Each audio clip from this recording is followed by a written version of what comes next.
വായിക്കാൻ സമയം കണ്ടെത്തണം. അപ്പോഴേ തലച്ചോറുണ്ടാവുള്ളൂ, ബുദ്ധി ഉണ്ടാവുള്ളൂ. Take time to play. It's the secret of staying young. കുറച്ചൊക്കെ ഒരു എക്സസൈസും കുറച്ച് കളിയൊക്കെ ആവാം, അള്ളാഹു അനുവദിച്ച രീതിയിൽ ഔറത്ത് ഒളിവാക്കാതെ യൗവനം നിലനിർത്താനുള്ള സീക്രട്ട് അതാണ് എന്നൊക്കെ പറഞ്ഞൊരു ദീർഘമായ കവിത. നമുക്ക് സമയമല്ല, അരമണിക്കൂർ ഉദ്ദേശിച്ചു, 11 മിനിറ്റ് ഇപ്പോഴും ഏറെയാണ്. ഇനിയും കുറച്ചുകൂടെ എനിക്ക് 5.5 മണിക്ക് വടകര എത്തണം. നടക്കൂല? ഒരാളവിടെ വെയിറ്റ് ചെയ്തുകൊണ്ടിരിക്കാൻ. അപ്പൊ ഏതായിരുന്നാലും ഇനി നീട്ടിക്കൊണ്ടുപോകാൻ പറ്റൂല, ഇറങ്ങി ഓടേണ്ടി വരും. അപ്പോൾ എന്റെ നിസ്കാരം ഞങ്ങൾ ജമ്മു കസറാക്കിയിട്ട് കഴിഞ്ഞതാണ്. നിങ്ങളുടെ നിസ്കാരം എന്തായാലും വൈകിപ്പിക്കരുത്. നമ്മുടെ പള്ളി തൊട്ടടുത്തുണ്ട്, കാര്യങ്ങളൊക്കെ ചെയ്യാം ഇൻഷാ അല്ലാഹ്. പിന്നെ നമ്മുടെ സമയം കൃത്യമായി ചെലവഴിക്കാം. അത് ഏറ്റവും അനിവാര്യമായൊരു സംഗതിയാണ് സമയനിഷ്ഠയെ സംബന്ധിച്ച് നബി സല്ലല്ലാഹു അലൈഹി വസല്ലം തങ്ങൾ പറഞ്ഞു.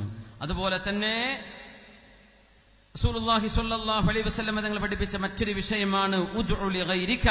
നമ്മൾ മറ്റുള്ളവർക്ക് വേണ്ടി ദുആ ചെയ്തു കൊടുക്കുക. ഏതെങ്കിലും ഒരു കൂട്ടുകാരൻ പിഴച്ചു എന്ന് വിചാരിക്കുക, കുടിയന്മാരുടെ മയക്കുമരുന്നിന്റെ ഒരു ഗ്യാങ്ങിൽ പെട്ടുപോയി, അവനെ പിന്നെ ആകെ ബഹിഷ്കരിച്ച് അവനെ ഇല്ലാതെയാക്കലല്ല, അവന് വേണ്ടി ദുആ ചെയ്തു കൊടുക്കണം. പടച്ചവനെ, ആ ചെറുപ്പക്കാരനെ മോചിപ്പിച്ചു കൊടുക്കണം. എന്റെ സുഹൃത്തായിരുന്നു റബ്ബേ, എന്ത് പറ്റിയെന്നറിയില്ല റബ്ബേ, ഒരു പെൺകുട്ടിക്ക് അവളുടെ കൂട്ടുകാരിയായിരുന്നു റബ്ബേ, അവൾ ആരുടെ വലയിൽ പെട്ടുപോയെന്നറിയില്ല പടച്ചവനെ, അള്ളാഹുവേ നീ അവൾക്ക് ഹിദായത്ത് കൊടുക്കണേ. പ്രേമൊക്കെ തലക്കടിച്ചിട്ട് എല്ലാ സൽസ്വഭാവങ്ങളും നശിപ്പിച്ചു കളയുന്ന ചില സാഹചര്യങ്ങൾ കാണും. ദുആ ചെയ്യാൻ വേണ്ടി പറയാം, നമ്മൾ ദുആ ചെയ്തു കൊടുക്കുക. ഉദ്ഉ ലിഗൈരിക, മറ്റുള്ളവർക്ക് വേണ്ടി ദുആ ചെയ്തു കൊടുക്കണം. നബി തങ്ങൾ പറയുമായിരുന്നു, റസൂലുള്ളാഹി സ്വല്ലല്ലാഹു അലൈഹി വസല്ലം, നിങ്ങൾക്ക് വേണ്ടി ദുആ ചെയ്യുക, നിങ്ങളുടെ മക്കൾക്ക് വേണ്ടി ദുആ ചെയ്യുക, നിങ്ങളുടെ ചുറ്റുപാടുകൾക്ക് വേണ്ടി ദുആ ചെയ്യുക. ആരും തനിക്കെതിരായിട്ടോ മക്കൾക്കെതിരായിട്ടോ ദുആ ചെയ്യല്ലേ. അങ്ങനെയാണ്, ആർക്കും എതിരായി ദുആ ചെയ്യരുത്. സഅദ് ഇബ്നു അബീ വഖാസ് റളിയല്ലാഹു അൻഹുവിന്റെ മുമ്പിൽ ഒരു കേസ് വന്നു. സഅദ് എന്നവരെ, ഇന്നി അഷ്കീക മിൻ സൂഇ ഖുലുഖി വലദി, എന്റെ മോനെ വളരെ മോശ സ്വഭാവക്കാരനാ സഅദ് എന്നവരെ എന്ന് പറഞ്ഞപ്പോ സഅദ് റളിയല്ലാഹു അൻഹു ചോദിച്ചു, അല്ല നിങ്ങളുടെ മോനെതിരായിട്ട് നിങ്ങൾ ദുആരക്കയോ വല്ലതോ ചെയ്തോ എന്ന് ചോദിച്ചു. അങ്ങനെ ഒരു സംഭവം മുമ്പ് ഉണ്ടായിട്ടുണ്ട്. എനിക്കൊരു ദേഷ്യം വന്നപ്പോ കുരുത്തക്കേട് കിട്ടിയവൻ നശിക്കട്ടെ എന്നൊക്കെ ഞാൻ എന്റെ മോനെ പറ്റി പറഞ്ഞു പോയിട്ടുണ്ട്. നിങ്ങളുടെ ആ ദുആയാണ് സംഭവിച്ചത്, ആ ദുആ കാരണമാണ് ഈ മോൻ നാശമായത് എന്ന് മഹാനായ സഅദ് റളിയല്ലാഹു അൻഹു തന്റെ അരികത്ത് വന്ന ഒരാളോട് മറുപടി പറഞ്ഞത് കാണാൻ കഴിയും. എപ്പോഴും കേടായിട്ട് ദുആ ചെയ്യരുത്. ഉമ്മമാരെ ഉപ്പമാരൊക്കെ ശ്രദ്ധിക്കുക. ചിലപ്പോ നല്ല ദേഷ്യം വരും മക്കളുടെ കാട്ടിക്കൂട്ടലെ കാണുമ്പോൾ. എന്നോടൊരു അടുത്ത ഫാമിലി പറഞ്ഞു, സാധേ കുട്ടികളില്ലാത്തവരോടൊക്കെ ഒന്ന് സമാധാനിച്ചിരിക്കാൻ വേണ്ടി പറഞ്ഞു. കുട്ടികളുള്ളതിന്റെ ടെൻഷൻ അനുഭവിക്കുന്നവരാ ഞങ്ങൾ. അതുകൊണ്ട് കുട്ടികളില്ലാത്തവരൊന്നും വിഷമിക്കേണ്ട, തലവേദന ഉണ്ടാവില്ലല്ലോ, മക്കൾ എന്തായി പോകും, മക്കളുടെ കുരുത്തക്കേട് കാണേണ്ടി വരില്ലല്ലോ, ഒന്ന് സമാധാനിക്കാൻ പറഞ്ഞേക്കണം എന്ന് പറഞ്ഞ ഒരു ഉമ്മ. ഓരോരുത്തരുടെയും ഓരോ അനുഭവങ്ങളായിരിക്കും. ചില കുരുത്തക്കേടാണെങ്കിൽ കുട്ടി വേണം, അങ്ങനെ നമുക്ക് ചിന്തിക്കാനും പാടില്ലല്ലോ. സ്വാലിഹായ കുട്ടിയാണെങ്കിൽ തന്നാ മതി റബ്ബേ. ആ കുഞ്ഞ് സ്വാലിഹ് അല്ലെങ്കിൽ ഒരു കുഞ്ഞില്ലാതിരിക്കലായിരിക്കും ചിലപ്പോൾ ഖൈറെന്ന. അപ്പൊ അള്ളാഹുവിനോട് ഖൈറിനെ ചോദിക്കുക, അള്ളാഹു ഖൈറ നൽകി അനുഗ്രഹിക്കട്ടെ. ആറാമത്തേത് റസൂലുള്ളാഹി സ്വല്ലല്ലാഹു അലൈഹി വസല്ലം തങ്ങൾ പറഞ്ഞു തരുന്നത്, നമ്മൾ ഏറ്റവും സീരിയസ് ആയിട്ട് നമ്മുടെ സമയം ഉപയോഗിക്കുകയും ഉദാത്തമായ ലക്ഷ്യം നമ്മുടെ മുമ്പിൽ കൊണ്ടുവരികയും ചെയ്യാം. കുല്ലുക്കും റാഇൻ വ കുല്ലുക്കും മസ്ഊലുൻ അൻ റഅയ്യതിഹി, എല്ലാവരും അല്ലാഹുവിന്റെ മുമ്പിൽ ചോദ്യം ചെയ്യപ്പെടാൻ പോവുകയാണ്. അതുകൊണ്ട് എല്ലാവരും അല്ലാഹുവിന്റെ മുമ്പിൽ ഉത്തരവാദിത്വ ബോധമുള്ളവരാണെന്ന ബോധം ചെറുപ്പക്കാർക്ക് തന്നെ ഉണ്ടാവണം. കുല്ലുക്കും റാഇൻ, നിങ്ങൾ നിങ്ങളുടെ നഫ്സിന്റെ ഉടമസ്ഥനാണ്. അതുകൊണ്ട് നിങ്ങളോട് നഫ്സിനെ പറ്റി ചോദ്യം ഉണ്ടാവും. ബാപ്പയോട് മക്കളെ പറ്റി ചോദ്യമുണ്ട്, ഉമ്മയോട് മക്കളെ പറ്റി ചോദ്യമുണ്ട്, ഗൃഹനാഥനോട് വീട്ടുകാരെ പറ്റി ചോദ്യമുണ്ട്. അതുകൊണ്ട് ഉത്തരവാദിത്വ ബോധം, അക്കൗണ്ടബിലിറ്റി നമുക്കുണ്ടാവുക. ഉമർ ഇബ്നുൽ ഖത്താബ് റളിയല്ലാഹു അൻഹു ഹജ്ജിന് വന്നപ്പോഴാണ് 10,000 ആളുകൾ ചുറ്റുമുണ്ട്. അമീറുൽ മുഅ്മിനീനാണ്. അന്നേരം മഹാനായ ഉമർ തങ്ങൾ സ്വന്തം മോൻ അബ്ദുല്ലാഹി ഇബ്നു ഉമർ തങ്ങളോട് പറഞ്ഞു, മോനെ നീ എന്നെ ഒന്ന് ഉപദേശിക്കും മോനെ. വാപ്പ മകനോട് പറയാ, മോനെ വാപ്പാക്കൊരു ഉപദേശം താ. ആരായി ചോദിക്കുന്നത്? ഉമർ ഇബ്നുൽ ഖത്താബ് റളിയല്ലാഹു അൻഹു. നമുക്ക് വിശദീകരിക്കാൻ സമയമല്ല. അബ്ദുല്ലാഹി ഇബ്നു ഉമർ തങ്ങൾ പറഞ്ഞു, അമീറുൽ മുഅ്മിനീൻ, വാപ്പാ മുഅ്മിനീങ്ങളുടെ അമീറേ, അറഫാ ദിവസമാണെന്ന് നിങ്ങളുടെ മുമ്പിലേക്ക് നോക്കിയാൽ 10,000 ആളുകൾ, വലത് 10,000, ഇടത്തും ബാക്കിലും 10,000 ആളുകളുണ്ടുപ്പാ. ഇവരിന്ന് അള്ളാഹുവിനോട് ചോദിക്കുന്നത്, റബ്ബേ ഞാൻ ചെയ്തു പോയ തെറ്റ് പുറത്തു തരണേന്നാ. അവരും അള്ളാഹും തമ്മിലുള്ള കാര്യം അവർ ചോദിക്കുന്നത്. വാപ്പാ, നാളെ അള്ളാഹുവിന്റെ മുമ്പിലേക്ക് നിങ്ങൾ വരുമ്പോ ഈ ലക്ഷക്കണക്കിന് ആളുകൾ ചെയ്യുന്ന തെറ്റുകൾക്ക് വാപ്പാ നിങ്ങൾ മുസ്ലിമീങ്ങളുടെ നേതാവെന്ന നിലയിൽ നിങ്ങൾ ഉത്തരവാദിയായിരിക്കും കേട്ടോ. ഫബകാ ഉമറു ബുകാഅൻ ശദീദ. അത് കേട്ടുകൊണ്ട് പൊട്ടിക്കരഞ്ഞുപോയി ഉമർ ഇബ്നുൽ ഖത്താബ് റളിയല്ലാഹു തആല അൻ. അതുകൊണ്ട് ഈ ഉത്തരവാദിത്വ ബോധം നമ്മൾ ഓരോരുത്തരും മനസ്സിലാക്കുക. റസൂലുള്ളാഹി സ്വല്ലല്ലാഹു അലൈഹി വസല്ലം തങ്ങൾ പറഞ്ഞു, ഊസീകും ബിശ്ശബാബി ഖൈറാ. വളരെ മനോഹരമായ ഹദീസാണ്. ചെറുപ്പക്കാരോട് നല്ല നിലക്ക് പെരുമാറണേ. കാരണവന്മാരോട് പറയാൻ, പള്ളി കമ്മിറ്റിക്കാരോട് പറയാൻ, എന്ത് ചെയ്യണം? അവരോട് മൃദുല സമീപനം സ്വീകരിക്കണം. കാരണം വഴിതെറ്റിപ്പോകുന്നവർക്ക് വഴി കാണിക്കലാണ് ആവശ്യം. ഊസീകും ബിശ്ശബാബി ഖൈറാ. നബി തങ്ങൾ പറഞ്ഞിട്ട് ഊസീകും ബിന്നിസാഇ ഖൈറാ. പെണ്ണുങ്ങളോട് നല്ല നിലക്ക് പെരുമാറണേ എന്ന് പറഞ്ഞ ഹദീസ് കാണാൻ പറ്റും. ഇവിടെ ചെറുപ്പക്കാരോട് നല്ല നിലക്ക് പെരുമാറണേ. ഫഇന്നഹും അറഖു അഫ്ഇദതൻ. അവരുടെ മനസ്സ് ലോലമാണ്. അതുകൊണ്ടാണ് ഇവർക്ക് കാമുകന്മാരാവാൻ പറ്റുന്നത്. മനസ്സ് വളരെ സിമ്പിളാണ്. ഒരു മെസ്സേജ്, പടച്ചോനെ ഇന്നോൾക്ക് അത്ര ഇഷ്ടമാണോ, അവൻ വീണുപോയി. പെണ്ണിന് അങ്ങോട്ടും തോന്നുന്നു, റബ്ബേ ഇനി ഇവരല്ലാത്ത എനിക്ക് വേണ്ടാന്ന്. അറഖു അഫ്ഇദതൻ. കൽബൊക്കെ വളരെ സോഫ്റ്റ് ആണ്. അതുകൊണ്ട് പെട്ടെന്ന് പറ്റിക്കപ്പെടും, പെട്ടെന്ന് വഴിതെറ്റിപ്പോവാൻ എളുപ്പമാണ്. അതുകൊണ്ട് യുവാക്കളോട്, പൊതുജനങ്ങളും പ്രായമുള്ള ആളുകളും പക്വതയുള്ള ആളുകളും നല്ല നിലക്ക് പെരുമാറണേ. ലഖദ് ബഅസനില്ലാഹു ബിൽ ഹനീഫിയത്തി സംഹ. അള്ളാഹുവിന്റെ ദീൻ എന്റെ കയ്യിൽ അള്ളാഹു നൽകിയത് ഋജുവായ നേരായ വളരെ മൃദുല സമീപനമുള്ള മതമാണ് എന്റെ മതം. ഫഹാലഫനി ശബാബ് വഖാലഫനി ശുയൂഖ്. ഞാൻ ദീനുമായി വന്നപ്പോ ചെറുപ്പക്കാരാണ് എന്റെ കൂടെ നിന്നത്, പ്രായമുള്ള ആളുകളെന്ന് എനിക്കെതിരായിരുന്നു. അതുകൊണ്ട് ചെറുപ്പക്കാരോട് എന്നും നല്ല നിലക്ക് പെരുമാറണേ എന്ന് നന്ദിയോടെ ഓർത്തിട്ടുണ്ട് പരിശുദ്ധ റസൂലുള്ളാഹി സ്വല്ലല്ലാഹു അലൈഹി വസല്ലം. നബി തങ്ങൾ പറയാ, ഞാൻ വന്നപ്പോഴേ അബൂജഹലിനെ പോലെ പ്രായമുള്ള ആളുകളൊക്കെ എനിക്ക് എതിരായിരുന്നു. ഹാലഫനി ശബാബ്. എന്റെ കൂടെ നിന്നത് ആരാണ്? ചെറുപ്പക്കാരാ. 16, 17, 13 വയസ്സുള്ള ചെറുപ്പക്കാരാ എന്റെ കൂടെ നിന്നത്.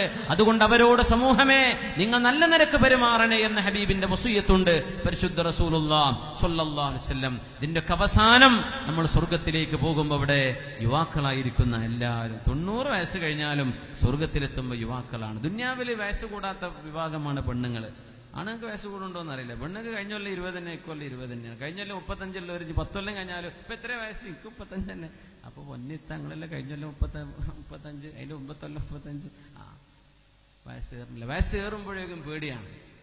എന്നാ അത് സ്വർഗത്തിലേ നടക്കുള്ളൂ. വയസ്സൊക്കെ മൂത്തേക്ക് നോക്കിയാൽ മനസ്സിലാവും എത്ര വയസ്സ്. എന്തിനാ പറഞ്ഞു കൊടുക്കേണ്ട? ആ കാണുന്നതാണ് വയസ്സെന്നാ അപ്പൊ പറയാം അല്ലേ? മൂത്ത് നോക്കിയാൽ മനസ്സിലാവൂല്ലേ വയസ്സ് എത്രയാണെന്ന്? പേപ്പറൊക്കെ നോക്കിയിട്ടാ പറയാ.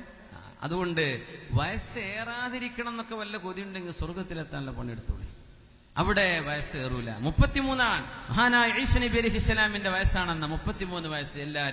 എല്ലാ അഡൽറ്റുകളും, ചെറിയ മക്കള് സ്വർഗത്തിലെ സേവകരായിട്ട് വർക്ക് ചെയ്യും. ചെറുപ്പത്തിൽ മരിച്ചുപോയവർ, പ്രായപൂർത്തിക്ക് ശേഷമുള്ള മുഴുവൻ ആളുകളും 33 years old അത്രേ ഉണ്ടാവുള്ളൂ. 33 വയസ്സ്. അത് യൗവന ഏറ്റവും ജീവിതത്തിന്റെ വസന്തകാലമാണെന്ന. 33 വയസ്സുള്ള ചെറുപ്പക്കാരെ കൈവയ്ക്കണം. 33 കഴിഞ്ഞല്ലോ, 33 ഇപ്പൊ 33 ഉള്ളവര് ആരുമില്ല ഈ സദസ്സിൽ. ഒന്ന് പൊക്കിയാട്ടെ. അടുത്തുള്ളത് പറയരുതിട്ടോ, അതിനാണ് പറയണത്. അടുത്തുള്ള 34 ആവും. അൽഹംദുലില്ലാ, 5-6 ആളെ കിട്ടി. അൽഹംദുലില്ലാ. ജീവിതത്തിന്റെ ഏറ്റവും സുവർണകാലമാണിത്. 33. ഈസ നബി അലൈഹിസ്സലാം ആകാശ ലോകത്തേക്ക് ഉയർത്തപ്പെട്ട വയസ്സതാണ് 33. ഈസാ നബി അലൈഹിസ്സലാം, ഈസ ഇബ്നു മറിയം, അതാണ് സ്വർഗത്തിലെ വയസ്സ്. അതുകൊണ്ടാണ് നബി തങ്ങളുടെ മുമ്പിൽ പ്രായമുള്ളൊരു ഉമ്മ വന്ന് ചോദിച്ചില്ല, മുത്ത് നബിയെ, പ്രായമായിട്ടുണ്ട്, പല്ലൊക്കെ കൊഴിഞ്ഞു പോയിട്ടുണ്ട്, എന്നെ സ്വർഗത്തിൽ കടത്തുവന്ന് ദ്വാരക്കിൻ നബിയെ. മുത്തുനബിയുടെ തമാശകളിൽ കാണാൻ കഴിയും ഇത്.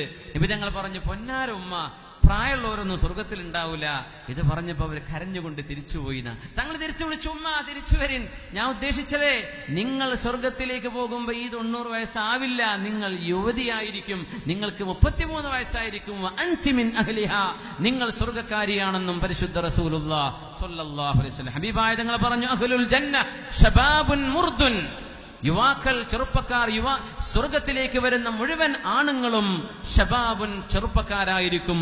മുർദുൻ, മുർദ് എന്ന് പറഞ്ഞാൽ താടി മീശയും വരാത്തവരുന്ന. 33 നാട്ടിലാകുമ്പോൾ താടി മീശയൊക്കെ വരും. പക്ഷെ സ്വർഗത്തിലാകുമ്പോ മുർദുൻ, അമൃതുകളെ പോലെയാണെന്നാണ്. അവർക്ക് താടിരോമമോ മീശരോമമോ ഉണ്ടാവില്ല എന്നാണ്. ചെറിയ കുഞ്ഞു രോമങ്ങൾക്കാണ് മീശ മുളക്കുക എന്നൊക്കെ പറയില്ലേ, ആ പ്രായത്തിനാണ് അമ്രത് എന്ന് പറയാ.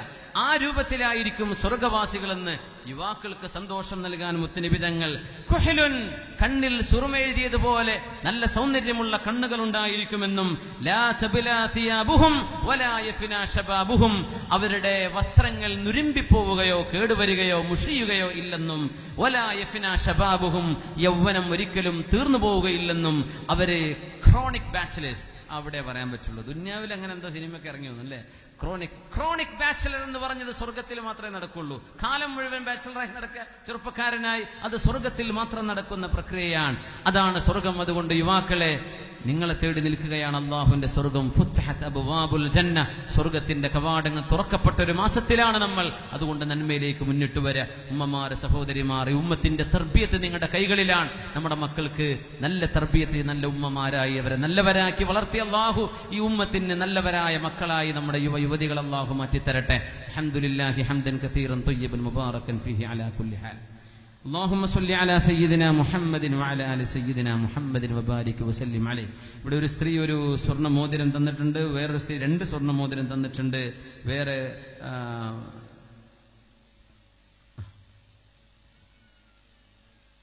MK അബ്ദുൽ മജീദ് സാഹിബ് വളക്കോട് 10,000 രൂപ തന്ന് SKSFന്റെ ഒരു ഫണ്ട് ഉദ്ഘാടന കർമ്മം ഇവിടെ നിർവഹിച്ചിട്ടുണ്ട്. അൽഹംദുലില്ലാഹ്, അല്ലാഹു അത് ഖബൂൽ ചെയ്യട്ടെ. പിന്നെ ദുആയിറക്കാൻ വേണ്ടി ഇവിടെ 2,000 രൂപ അസുഖം മാറാൻ വേണ്ടി വർഷങ്ങളായി ചികിത്സ. റബ്ബേ നീ ശിഫ കൊടുക്കണേ പടച്ചവനെ. മക്കൾക്ക് വേണ്ടി ദുആ ചെയ്യാൻ 2 സ്വർണ്ണമോതിരം ഒരു സഹോദരൻ, അല്ലാഹു അവരുടെ മക്കളെ നീ കൺകുളിർമയുള്ള മക്കളാക്കി കൊടുക്കണേ റബ്ബേ. ദുആ ചെയ്യാൻ ഒരു സ്വർണ്ണമോതിരമുണ്ട്. അതുപോലെ തന്നെ വേറെയും സംഭാവന ദുആ വസിയത്തൊക്കെ ഇവിടെ ഉണ്ട്. ജാമ്യയിൽ നിന്നിറങ്ങിയ ഫൈസി ബിരുദം എടുത്ത നമ്മുടെ ഒരു ഉസ്താദ് ബൈക്ക് അപകടം സംഭവിച്ച് വല്ലാത്തൊരവസ്ഥയിലാണുള്ളത് ഹോസ്പിറ്റലിൽ. ആ ഉസ്താദിന്റെ ഇപ്പൊ ഈ അടുത്ത് ഫാരിഗായ പട്ടിക്കാട് ജാമ്യയിൽ നിന്ന് ഫൈലി ബിരുദമെടുത്ത് വന്നിരിക്കുകയാണ്. അള്ളാഹു ആ ഉസ്താദിന് വളരെ പെട്ടെന്ന് ശിഫ നൽകട്ടെ. അള്ളാഹു നീ ശിഫ കൊടുക്കണേ റബ്ബേ. അപകടത്തിൽപ്പെട്ട് കിടക്കുന്ന എല്ലാ രോഗികൾക്കും നീ ശിഫ നൽകണേ തമ്പുരാനെ. നമ്മൾ മൊത്തത്തിൽ ദ്വാരക്കാൻ ഞാൻ അറബിയിലാ ദ്വാരക്കണത് ഇൻഷാ അല്ലാഹ്.